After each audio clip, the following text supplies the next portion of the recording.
Imperios.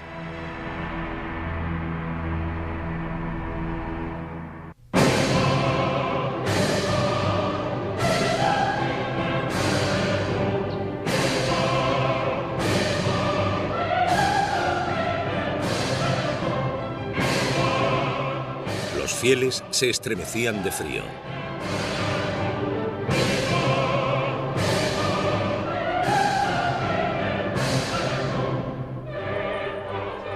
En Notre Dame resonaba el eco de 400 voces e instrumentos musicales.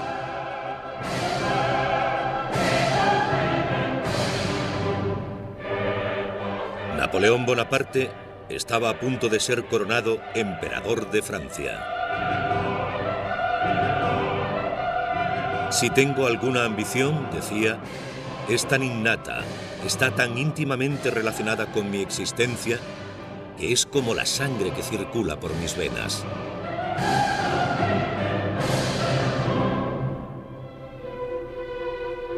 Era el 2 de diciembre de 1804. Napoleón tenía 34 años.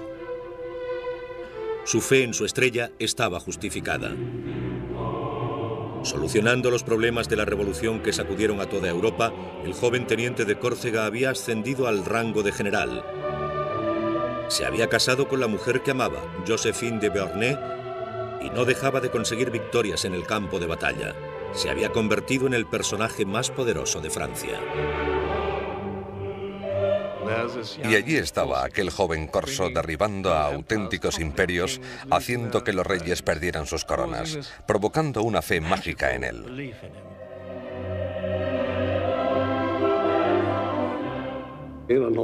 Tenía una gran presencia, una intensidad arrolladora, como una bomba a punto de estallar cuando entraba en una habitación.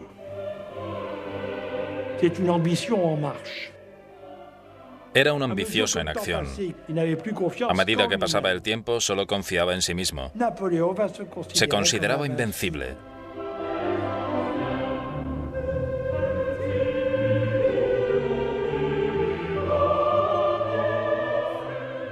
Napoleón subió solo los escalones hasta el altar.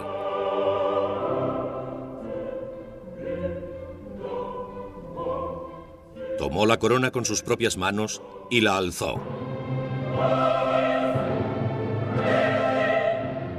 Después, él mismo se la puso. Napoleón.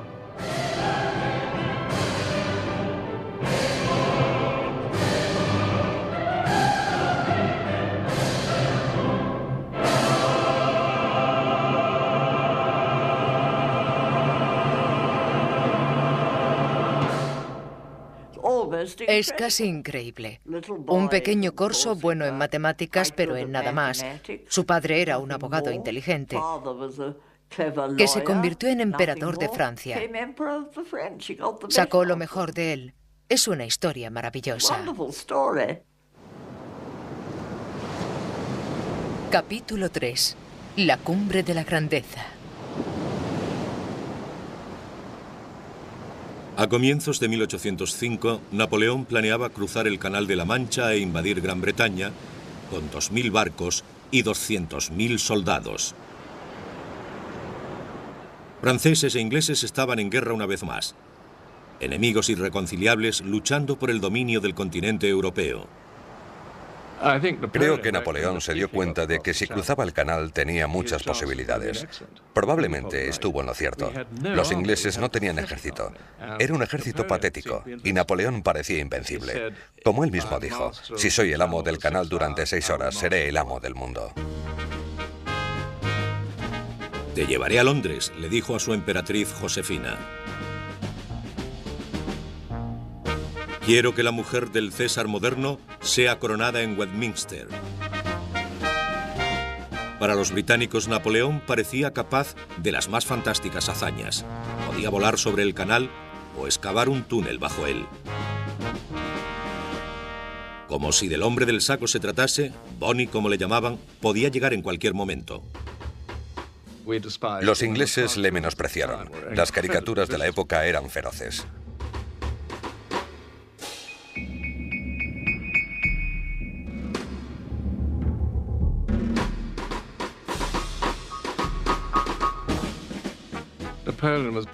Napoleón era retratado como un pequeño corso advenedizo y Josefina como una fulana. Era un enano enfrentándose al gran poder del sistema británico. Por otra parte, las madres le decían a los niños por la noche: si no rezas tus oraciones, Bona vendrá a por ti. Los colegiales ingleses estaban aterrorizados por una nana popular. Niño, niño, niño travieso, calla, no digas una palabra. Calla, no digas nada, o Bonaparte vendrá y te llevará. Niño, niño, él te oye cuando pasa por la casa. Y miembro a miembro te los arrancará, como se matan el gato y el ratón.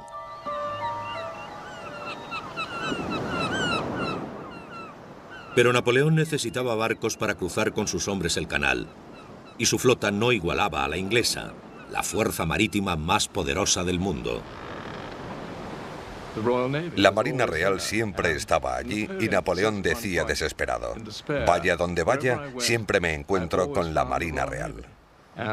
En agosto de 1805 se dio cuenta de que no podía invadir Inglaterra todavía.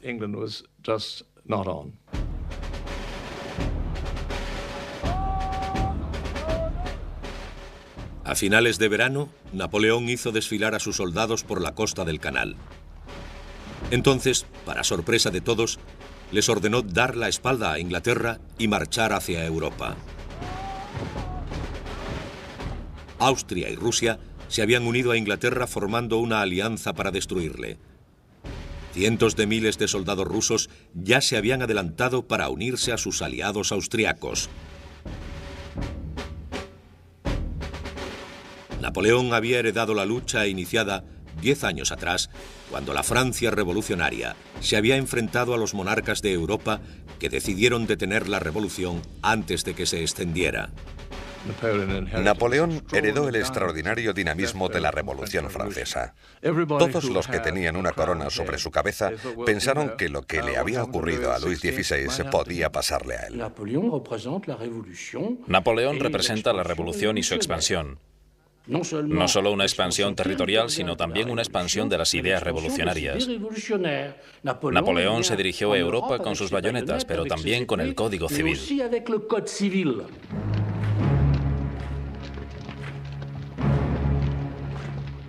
Cansados después de tantos meses de espera, sus soldados estaban ansiosos por luchar. Eran muy disciplinados, endurecidos veteranos de las guerras en Italia y en las tierras del Rin. Napoleón les llamó el Gran Ejército. Tenía un puñado de hombres duros, entrenados y fuertes que se conocían. Había generales y civiles. Él solo tenía que arengarles. Eran los hombres más temidos del continente. Podían empezar a desfilar antes del amanecer y tras un breve descanso continuar hasta la caída del sol. El emperador ha descubierto un nuevo modo de dirigir la batalla, dijo un soldado. Hace uso de nuestras piernas en vez de usar nuestras bayonetas. Imagínense tener que transportar entre 20 y 40 kilos de raciones, mosquetes y cartuchos. La mayoría de los soldados eran granjeros crecidos en la miseria y acostumbrados a andar todo el día. Estos hombres solían marchar 45 kilómetros al día. Marchaban durante horas, paraban y volvían a caminar durante 3 o 4 horas más hasta que paraban de nuevo. Comían mientras andaban.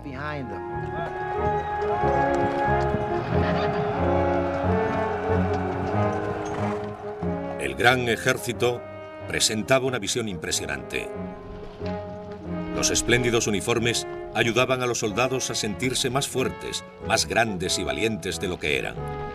Les hacían olvidar los brutales acontecimientos de la guerra. Lucharían por riqueza, por la gloria de Francia y por devoción a su emperador. Napoleón era muy popular entre sus soldados. Desarrolló una especie de culto al emperador. Era muy inteligente. Sabía cómo hablar a la gente sencilla, especialmente a sus soldados. Cuando pasaba revista al ejército o cuando estaba en la batalla, podía recordar qué oficial dirigía esa batalla, qué regimiento, qué división o qué batallón, y preguntaba por qué un soldado estaba en un sitio y no en otro. Una vez preguntó, ¿quién es el hombre más valiente de esta unidad? El oficial dijo, este hombre. Napoleón cogió la medalla de la Legión de Honor de su propio abrigo y se la puso al soldado. Imagine el efecto de este hecho. Sus soldados le idolatraban. Estaban ansiosos por escuchar unas palabras o por recibir un tributo mayor reservado a los más valientes. Un afectuoso tirón de orejas. Medía 1,58 m. Con una mano siempre bajo su abrigo, inventó una pose común en aquella época y se apropió de ella. Su pequeño abrigo y sombrero eran su propaganda. Había creado un personaje sencillo y austero, pero fácilmente reconocible. Apeló a sus soldados para que llevaran las mismas ropas. Los soldados veían a un hombre que vestía como ellos, no como los generales y los mariscales, sino como los soldados.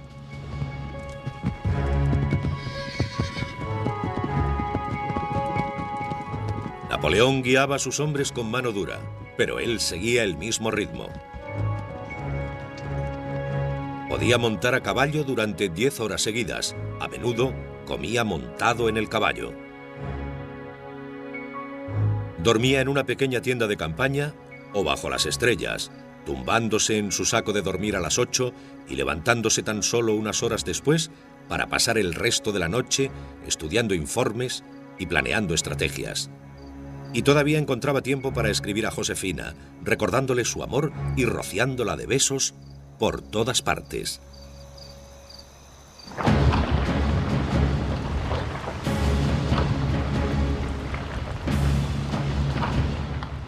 El verano dejó paso al otoño.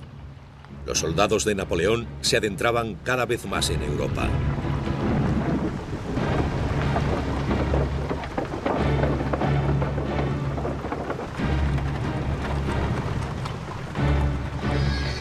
Esperándoles se encontraban los dos ejércitos enemigos que les superaban en número a razón de 2-1. Rusos y austriacos planeaban vencer a los franceses gracias a la superioridad numérica. Los rusos y los austriacos pensaron que podrían con él fácilmente. Estaban convencidos de que una vez que estuvieran en el centro de Europa podrían acabar con él.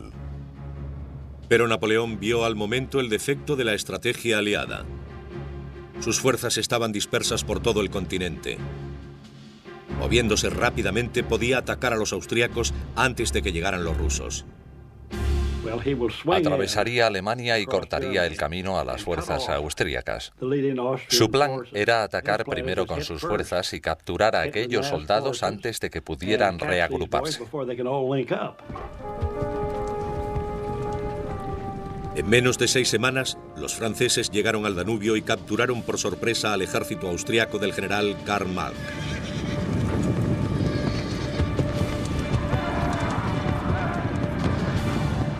Mientras su enemigo dudaba, Napoleón hacía el ataque decisivo.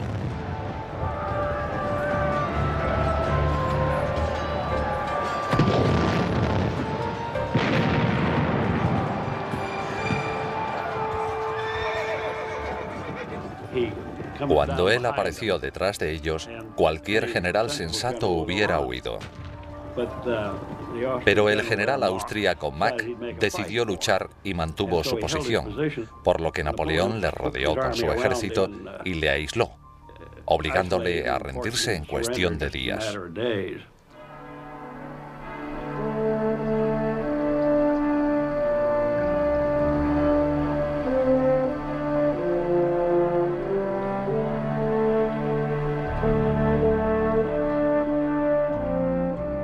$20.000 hombres se rindieron. Mack había perdido a casi todo su ejército. No quería luchar más que con los ingleses, dijo Napoleón al general austríaco derrotado, hasta que tú llegaste y me provocaste. Todo imperio tiene un fin.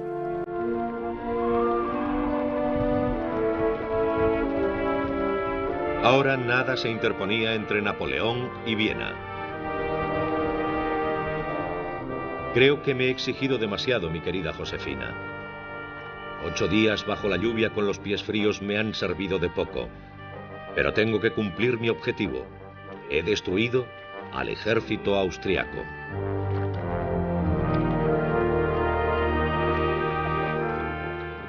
Napoleón se había movido a gran velocidad con 200.000 hombres marchando 750 kilómetros en 40 días.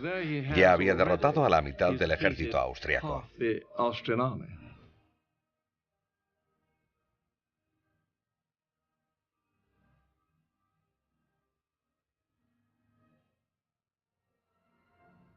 El 14 de noviembre, Napoleón llevó a sus soldados a Viena, capital del Imperio austriaco. El emperador Francisco I había huido, dejando sus palacios y jardines al enemigo. Mientras Napoleón marchaba triunfante por las tortuosas calles, se retrataba como el representante de la Revolución Francesa, un símbolo de la libertad y la Ilustración. Pero muchos de los que antes le habían venerado ahora habían cambiado de opinión, incluyendo a Ludwig Beethoven. Cuando Napoleón decidió coronarse emperador, Beethoven le denunció por vulgar, una persona que se había rebajado al nivel de un rey ordinario. Beethoven había dedicado su tercera sinfonía al primer cónsul Bonaparte. Ahora había borrado su nombre con furia. El emperador Napoleón dijo: no es nada más que un simple mortal. Pisoteará los derechos humanos y se convertirá en un tirano. 2 meses antes, Napoleón había acampado cerca del Canal Inglés. Ahora los vieneses le entregaban las llaves de la ciudad. Pero su triunfo se ensombreció por un desastre.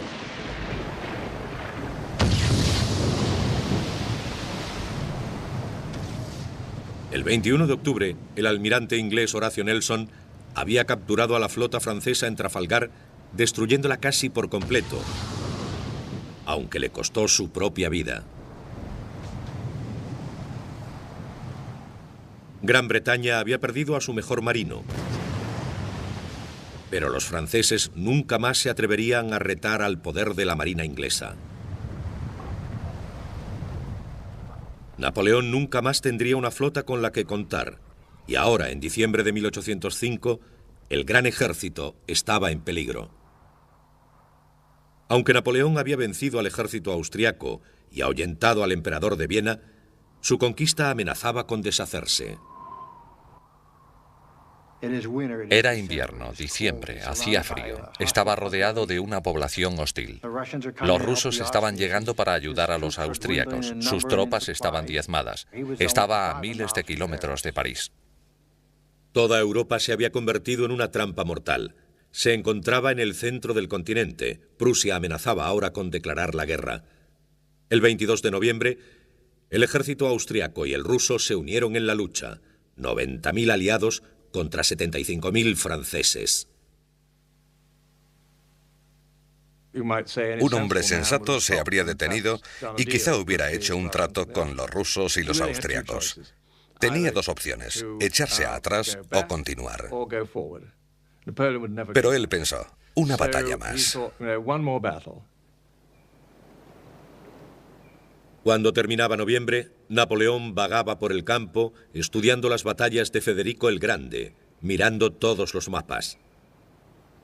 Entonces localizó un punto no lejos del pequeño pueblo de Austerlitz.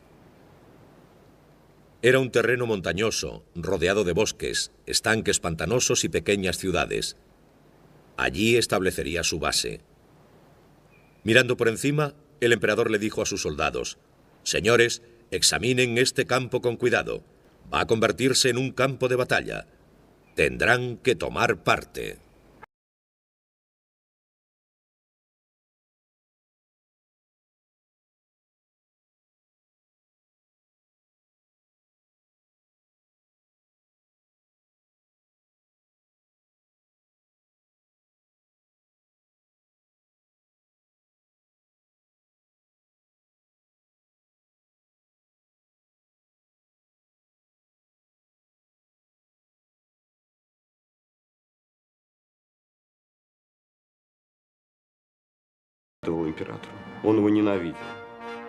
Alejandro I odiaba a Napoleón.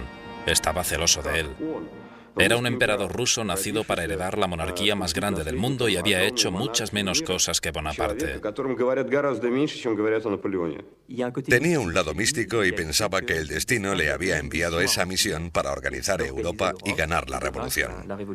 Eso le proporcionó cierta fuerza, pero también le hizo imprudente. Vanidoso y con poca experiencia, el joven zar era un objetivo fácil para uno de los mejores estrategas que el mundo haya visto jamás. Napoleón tenía menos hombres, pero si podía controlar la batalla, hacer que el zar le atacara cuando, dónde y como él quería, tendría la oportunidad de ganar. Napoleón sabía que el enemigo era consciente de que se encontraba en una posición difícil y lo explotó. Utilizó la aparente debilidad y la volvió contra su enemigo. Le convencería de que tenía miedo.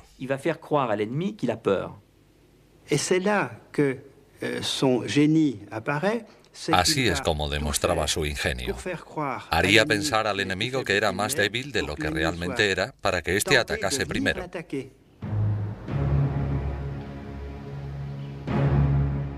La batalla de Austerlitz estuvo dominada por una meseta inclinada, la meseta de Pratzen. Si quisiera detener al enemigo, dijo Napoleón, ahí es donde debería colocarme.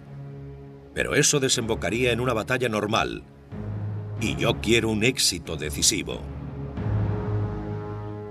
El ejército de Napoleón controlaba las montañas, pero ahora sacrificaría su posición dominante en una estratagema audaz para hacer que los rusos atacaran su flanco derecho. Con una fina línea de soldados a su derecha, ordenó a sus hombres abandonar las montañas y se quedó observando mientras las fuerzas enemigas las ocupaban. Los rusos pensaron que lo habían conseguido. Los franceses contaban con pocas tropas y ellos podían atacar por el sur y acabar con ellos. Napoleón conocía a sus hombres. El zar organizó una reunión urgente y discutieron sobre un ataque inminente.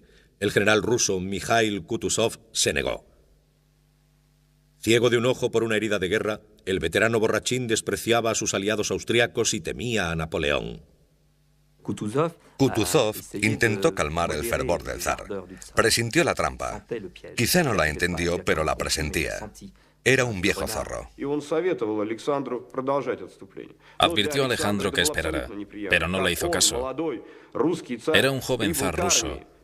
Tenía más hombres que Napoleón y no podía aceptar la idea de que Napoleón no fuera vencido. También estaba rodeado por jóvenes soldados de las familias más aristocráticas de Rusia y dijo, Napoleón debe ser derrotado cuanto antes. Pensaban que Napoleón les tenía miedo y que debían atacarle cuanto antes. La lógica del plan de batalla era correcta, pero olvidaron contra quién iban a luchar.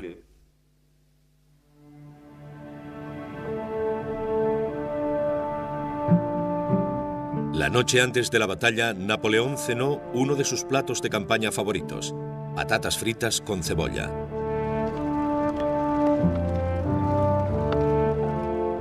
Por todo el campo francés, sus soldados cantaron sus sonatas nocturnas. Ya había pasado revista a sus tropas y había preparado alguno de los cañones él mismo. Apareció como un modelo de optimismo y confianza.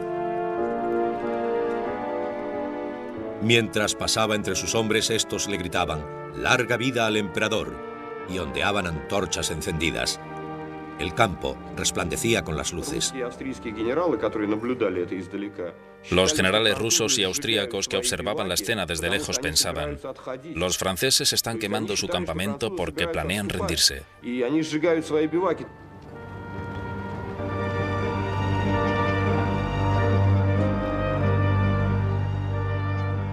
Era el 2 de diciembre de 1805, el primer aniversario de su coronación.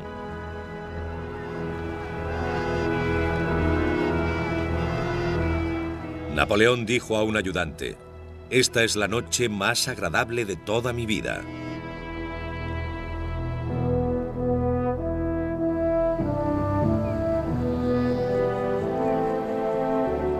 El amanecer llegó con una niebla impenetrable.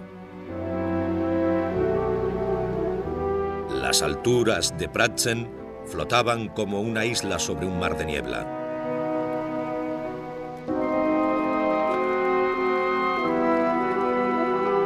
Los soldados de Napoleón se despertaron temprano y, temblando de hambre y cansancio, se prepararon para una lucha que él sabía que sería la última.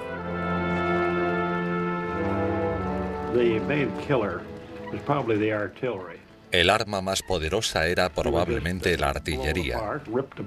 Disparaban, atacaban y mataban.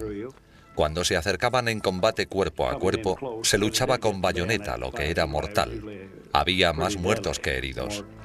Y también se encontraba la infantería, las armas pesadas. Lo destrozaban y lo aniquilaban todo.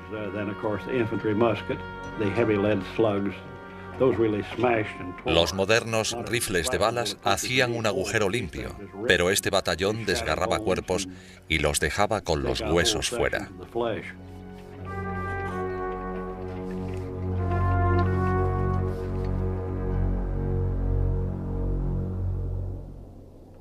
Desde su puesto de mando en la meseta de Pratzen, el zar, ansioso por iniciar la batalla, ordenó a los aliados que bajaran de las colinas hacia el débil flanco derecho de Napoleón, ubicado en el pequeño pueblo de Telnitz.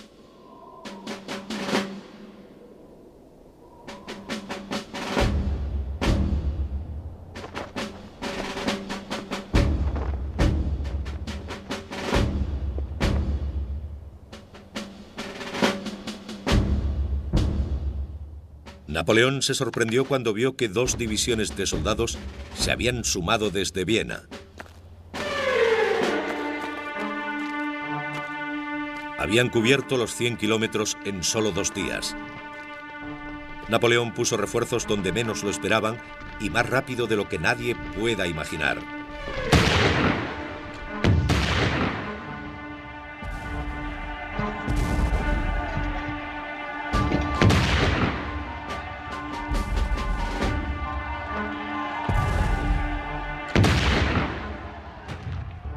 Sus tropas, cansadas tras la larga marcha desde Viena, lucharon por continuar.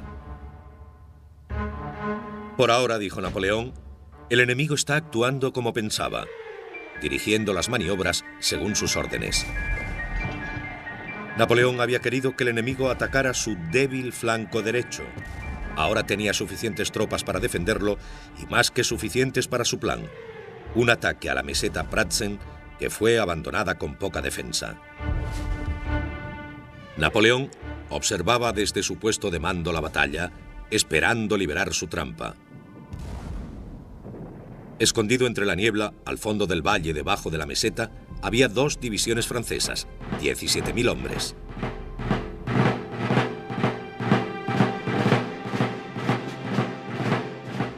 Napoleón dio la orden de avanzar. Un ataque rápido, dijo, y la guerra habrá terminado. La niebla era tan densa que los soldados franceses casi no podían ver a 10 pasos delante de ellos. Cuando el sol empezó a salir, el ejército de Napoleón apareció entre la niebla.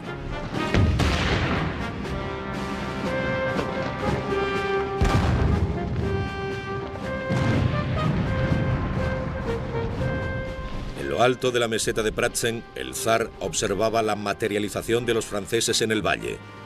«Han salido del cielo», le dijo a un ayudante. «Su Majestad», le replicó un ayudante, «debería decir que han salido del infierno».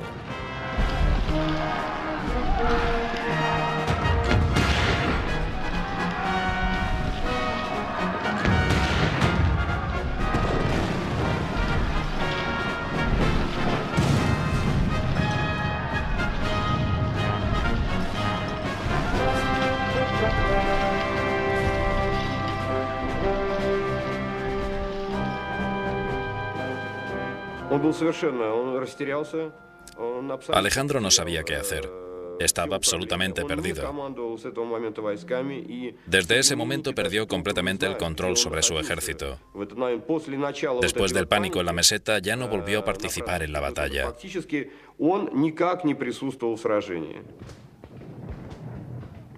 Siendo atacados cuando pensaban que eran ellos los que atacaban, dijo Napoleón, se verán a sí mismo medio vencidos. A las 9:30, los franceses controlaban la meseta de Pratzen y demolieron el centro de la posición aliada. Napoleón barrió el campo de batalla y atacó a los aliados desde atrás. A las 5, Austerlitz quedaba en silencio.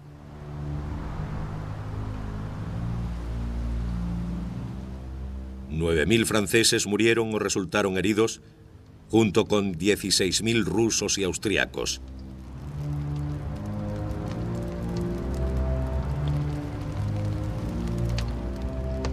El zar y su ejército se retiraron. Pero el propio emperador austriaco, Francisco I, llegó para acordar la paz con el pequeño teniente de artillería Corso, que se había coronado a sí mismo emperador solo un año antes. Hoy se ha librado una batalla, escribió Francisco a su mujer, de la que no hemos salido bien librados. Napoleón escribió a Josefina: he vencido al ejército ruso y al austriaco dirigidos por 2 emperadores. Estoy un poco cansado. Te abrazo.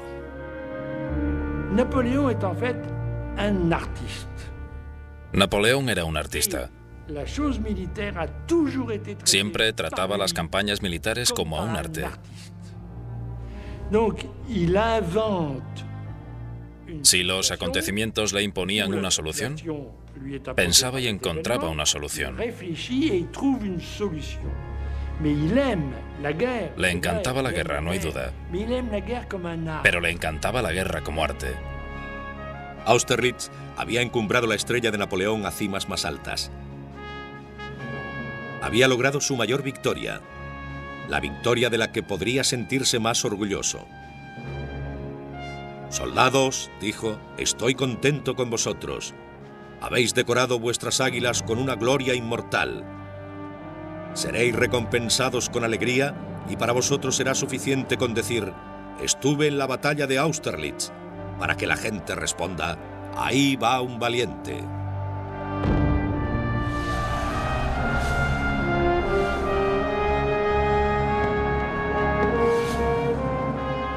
En Francia, la victoria causó un gran revuelo. La paz parecía al fin asegurada.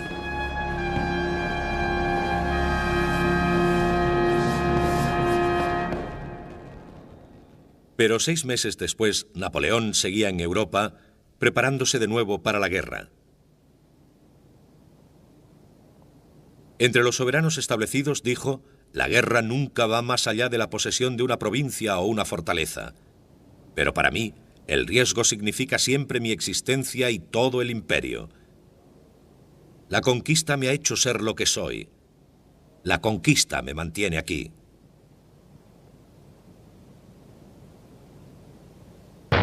Alarmados por el creciente poder de Francia, los prusianos le retaron.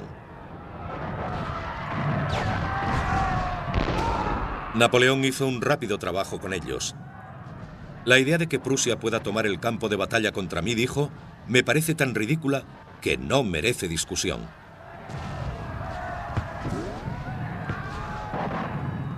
En menos de 3 semanas, hizo rendirse a los prusianos tomando 140.000 prisioneros y dejando 25.000 muertos o heridos. El poder del ejército prusiano había sido destrozado por completo.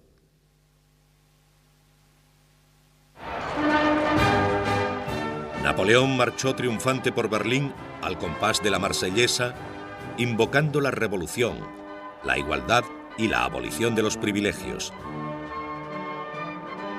Ahora el amo de la Europa occidental acababa con las leyes feudales y obligaba a los países que había conquistado a aceptar las nuevas leyes que había creado para Francia, el Código Civil. Pero él no gobernó en nombre de la libertad. Me he dado cuenta, dijo, que los hombres no han nacido para ser libres. La libertad es una necesidad de una pequeña clase de gente cuya naturaleza les ha dotado de mentes más nobles que las del resto de los hombres. Reinó como los reyes, con 44 palacios diferentes, incluyendo Fontainebleau. Creía que su propia gloria, la gloria de Francia y el espíritu de la revolución eran lo mismo.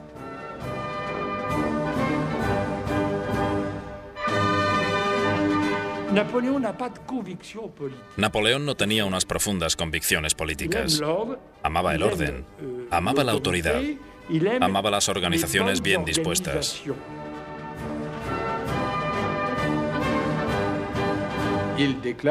Decía, ¿cuál ha sido la causa de la revolución? La vanidad. La libertad ha sido solo un pretexto.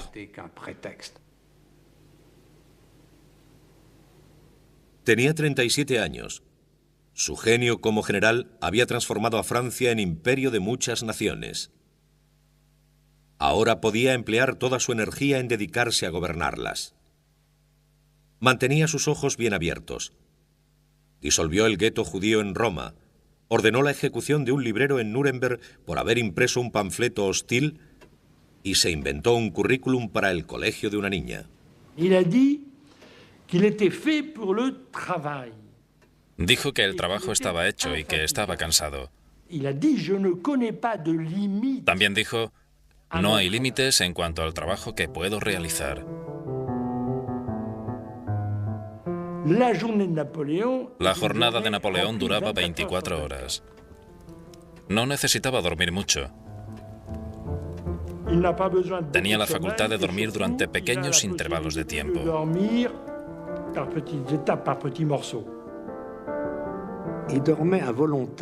Dormía cuando quería, se sentaba en una silla durante 5 o 10 minutos. Esa era su gran fortaleza. Ordenaba incluso en sueños.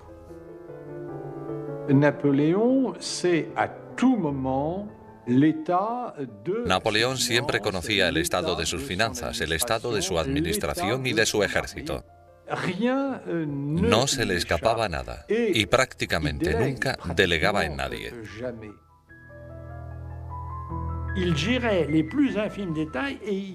Estaba al tanto de los más mínimos detalles. Intervenía en asuntos administrativos que afectaban a todo el imperio. Tenía una memoria prodigiosa. Entendía todo rápidamente. Tenía una gran mente analítica. Podía pensar en varios problemas a la vez y dictar varias cartas a sus secretarios. Lo hacía tan rápido que sus secretarios a veces no daban abasto.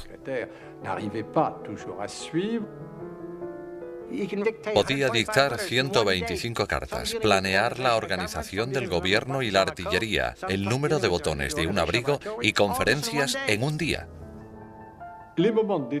Los momentos de relax de Napoleón eran muy breves. Le gustaban los baños calientes y ordenaba a su ayuda de cámara que le rociara con agua de Colonia. A Napoleón le gustaba mucho el agua de Colonia. Se lavaba cuidadosamente los dientes. En aquella época no había pasta de dientes, pero lo hacía con mucho cuidado. Cuidaba mucho su aspecto personal. Las exquisiteces le aburrían. Prefería el pollo cocido con cualquier tipo de salsa y los macarrones con queso parmesano. La verdad es que no era un sibarita. No se preocupaba de lo que comía y comía muy rápido. Sus cenas duraban 15 o 20 minutos, mientras que el resto de la gente tardaba 2 horas y media. Como miembro de familia corsa, convirtió a sus hermanos y hermanas en miembros de la realeza. Luis se convirtió en rey de Holanda, José en rey de Nápoles y Jerónimo en rey de Westfalia. Necesito a mi familia para estabilizar mi dinastía, decía. Si distribuyera los tronos de acuerdo al mérito, tomaría unas decisiones diferentes. Hizo a su hermana Carolina reina, a Paulina princesa y a Elisa duquesa. A su madre la recompensó con el título de Madame Mère.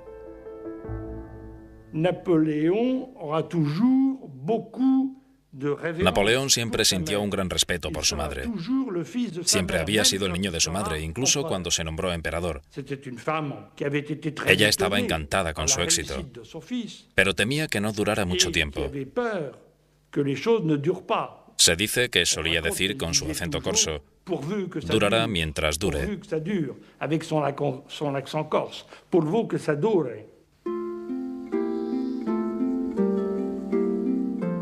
Mientras Napoleón pasaba largos meses de campaña lejos de Francia, Josefina pasaba el tiempo en Malmaison. No se encontraba cómoda viviendo en los palacios de las grandes familias reales. No estoy preparada para tanta grandeza, decía. Me siento como el fantasma de la reina preguntándome qué hago en su cama. Malmaison fue el refugio de Josefina. Allí cuidaba sus jardines, importaba plantas exóticas, árboles y flores de todo el mundo.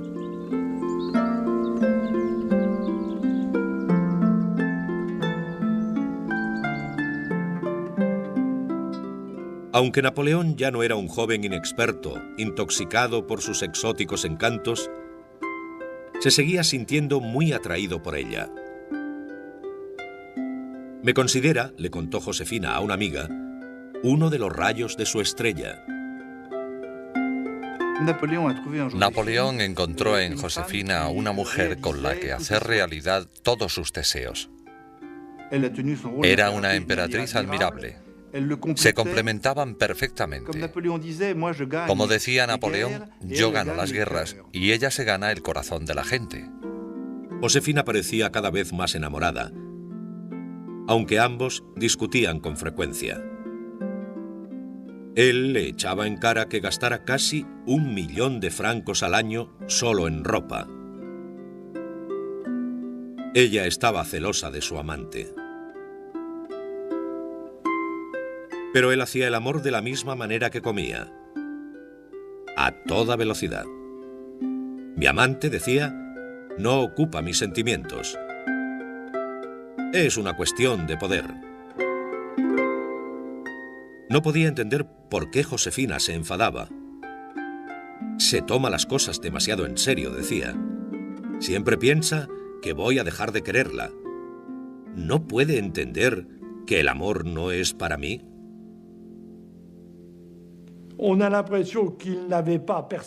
Parece que no tenía demasiadas necesidades sexuales. En cualquier caso, tuvo amantes porque era lo que se hacía en la época. Era normal que los soberanos tuvieran amantes. Tuvo relaciones esporádicas y Josefina se enteraba de todas. Al final, con el tiempo, crearon una gran camaradería. Habían alcanzado la cima juntos. Si Josefina le hubiera dado un hijo, él hubiera sido el hombre más feliz del mundo.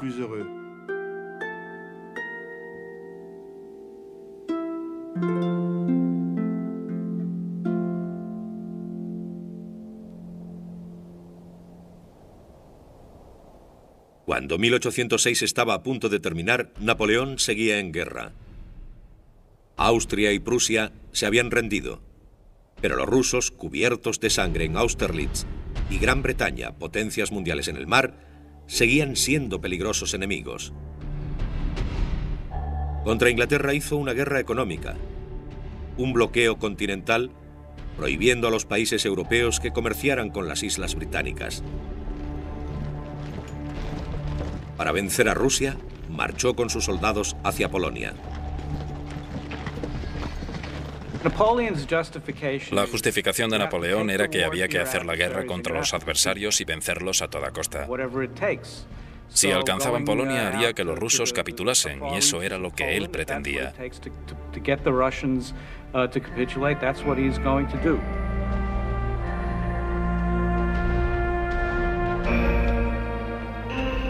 Napoleón estaba en Varsovia cuando quedó atónito por las noticias de un ataque sorpresa ruso. Se retiró primero a Eylau, a 230 kilómetros de la frontera rusa. luego a la vecina Friedland.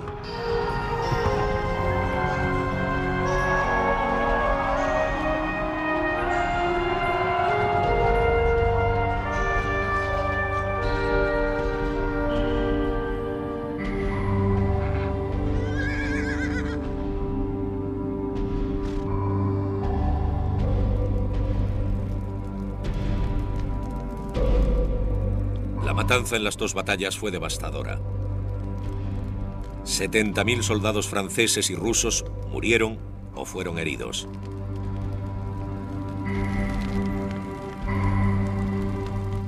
Ya no es un combate, escribió un general ruso al zar. Es una carnicería. El ejército de Napoleón estaba destrozado y diezmado. El ejército del zar estaba destruido. Alejandro dudaba sobre el siguiente paso. Cuando Alejandro I pensaba qué hacer tras la batalla de Friedland, su hermano Constantino dijo: Señor, si consideras la idea de luchar contra los franceses, deberías darle a cada soldado un arma y dejar que se pegara un tiro en la cabeza. El resultado sería el mismo.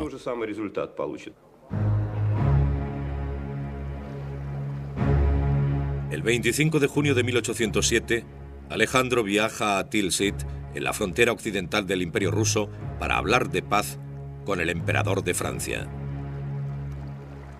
Para personificar su similar estatus, se encontraron en un brezal en el centro del río Niemen, la frontera entre Rusia y Europa.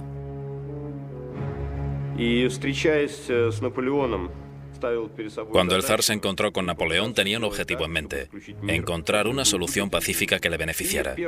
Y lo primero que le dijo en francés a Napoleón fue: Señor, odio a los ingleses mucho más que usted. Y Napoleón dijo: entonces podemos acordar la paz.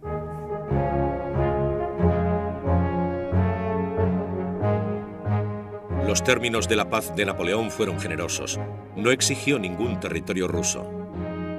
A cambio, el zar aceptó convertirse en aliado de Francia, unirse al bloqueo continental y negarse a comerciar con Gran Bretaña. Napoleón quería tener a este aliado y estaba preparado para sacrificarse por ello. La alianza entre Rusia y Francia, dos grandes imperios, obligaría a los ingleses a acordar la paz. Finalmente, habría paz en Europa.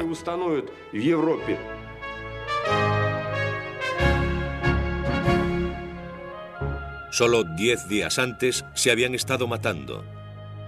Ahora los dos viejos enemigos actuaban como viejos amigos. El zar y Napoleón pasaron muchas horas juntos, pasando revista a sus respectivos ejércitos, recompensando con medallas a los soldados de ambos bandos. Tras 2 semanas, los dos hombres parecían haber creado un fuerte vínculo entre ellos. Napoleón estaba hechizado con Alejandro, al que describía como especialmente atractivo, como un héroe con todas las gracias de un amable parisino. El zar parecía sentir mucho respeto por Napoleón y por su gran poder. Cuando se despidieron, Napoleón estaba convencido de que había convertido al zar en un amigo y aliado. Intentó seducir a Alejandro, intentó agradarle, le elogió mucho. Napoleón era un gran seductor. Si Alejandro fuera una mujer, escribió a Josefina, le convertiría en mi amante. Ese fue el gran error de Napoleón. Pensó que realmente había caído bien a Alejandro. Lo que Napoleón no entendió fue que éste nunca cumpliría su promesa. Pero para Napoleón, la paz de Tilsit parecía el momento más glorioso para él y para su imperio.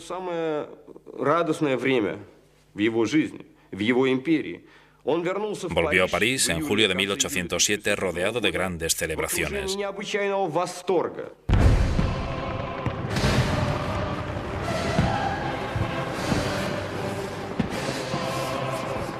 Francia se alegró de la firma del tratado entre las dos grandes potencias. Una vez más, la paz en Europa parecía asegurada.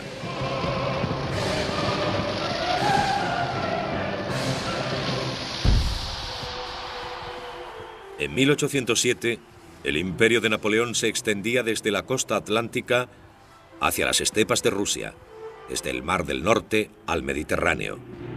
Gobernaba a 70 millones de personas, franceses, italianos, holandeses, alemanes y polacos. No había habido un imperio tan grande desde los tiempos de Roma. Orgulloso de su poder, soñó con unir a toda Europa bajo las leyes francesas.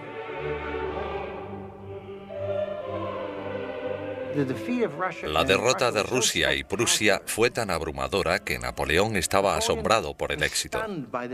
Nunca había imaginado tal hazaña. Empezó a pensar que podía hacer cualquier cosa.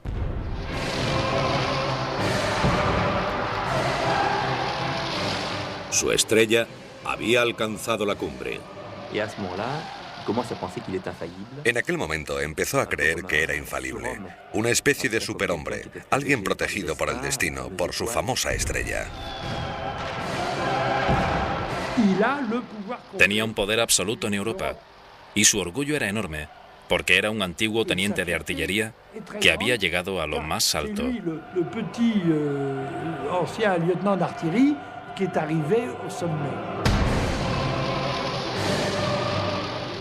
La ambición nunca está satisfecha, escribió una vez Napoleón, incluso en la cumbre de la grandeza.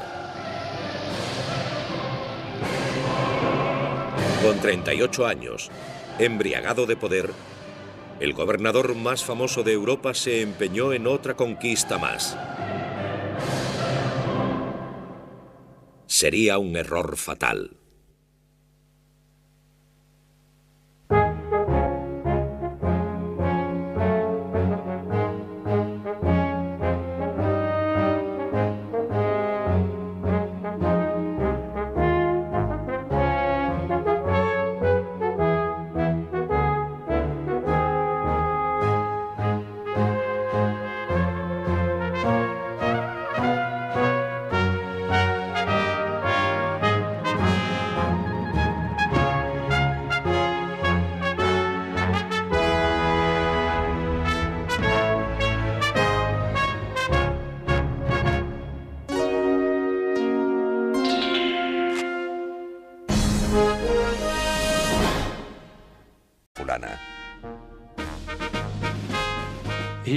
Era un enano enfrentándose al gran poder del sistema británico.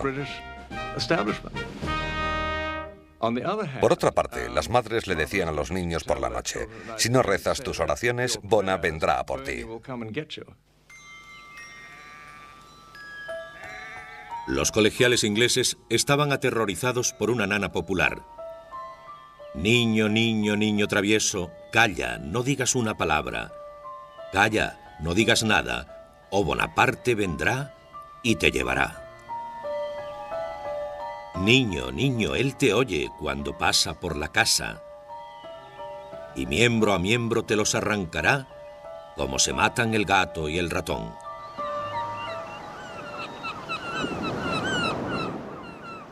Pero Napoleón necesitaba barcos para cruzar con sus hombres el canal, y su flota no igualaba a la inglesa, la fuerza marítima más poderosa del mundo. La Marina Real siempre estaba allí y Napoleón decía desesperado: vaya donde vaya, siempre me encuentro con la Marina Real. En agosto de 1805 se dio cuenta de que no podía invadir Inglaterra todavía.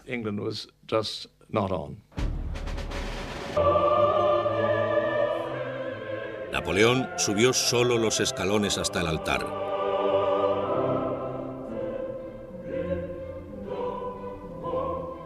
Tomó la corona con sus propias manos y la alzó.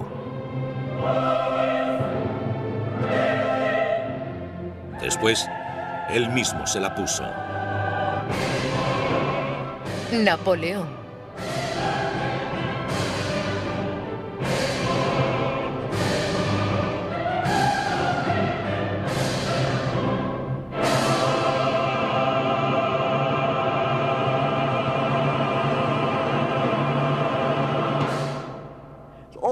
Es casi increíble.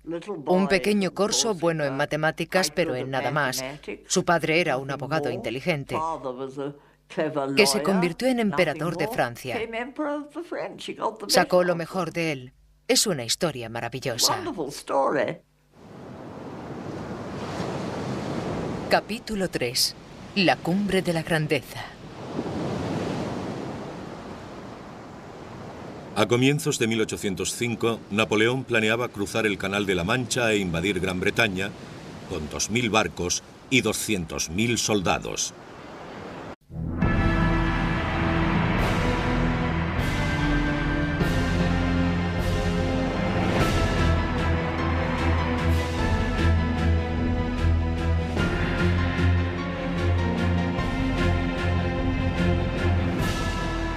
Imperios.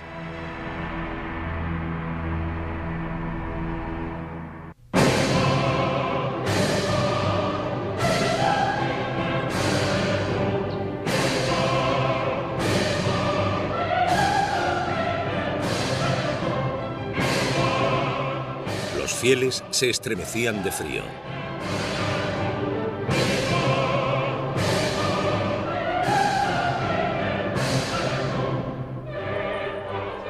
En Notre Dame resonaba el eco de 400 voces e instrumentos musicales.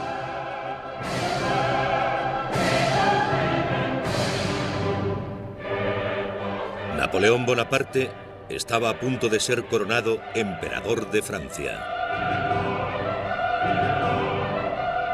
Si tengo alguna ambición, decía, es tan innata, está tan íntimamente relacionada con mi existencia, que es como la sangre que circula por mis venas.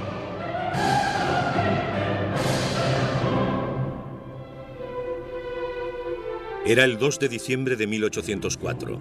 Napoleón tenía 34 años.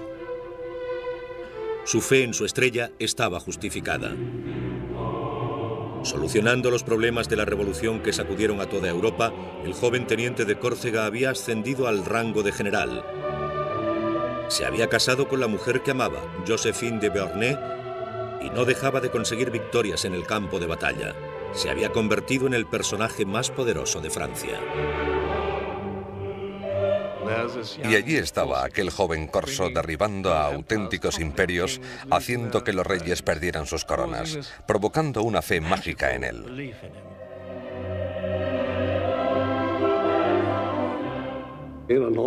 Tenía una gran presencia, una intensidad arrolladora, como una bomba a punto de estallar cuando entraba en una habitación.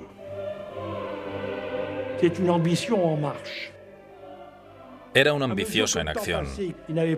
A medida que pasaba el tiempo, solo confiaba en sí mismo. Se consideraba invencible.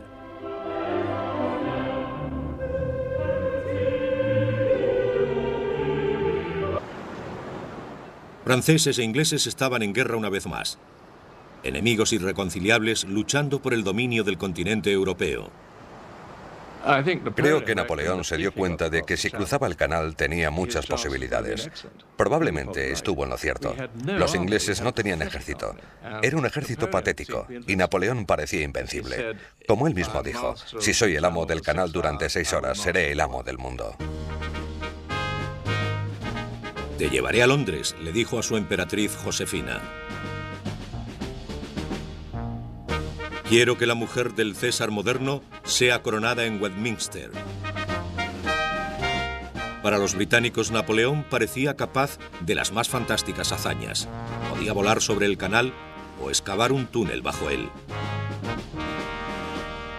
Como si del hombre del saco se tratase, Bonnie, como le llamaban, podía llegar en cualquier momento. Los ingleses le menospreciaron. Las caricaturas de la época eran feroces.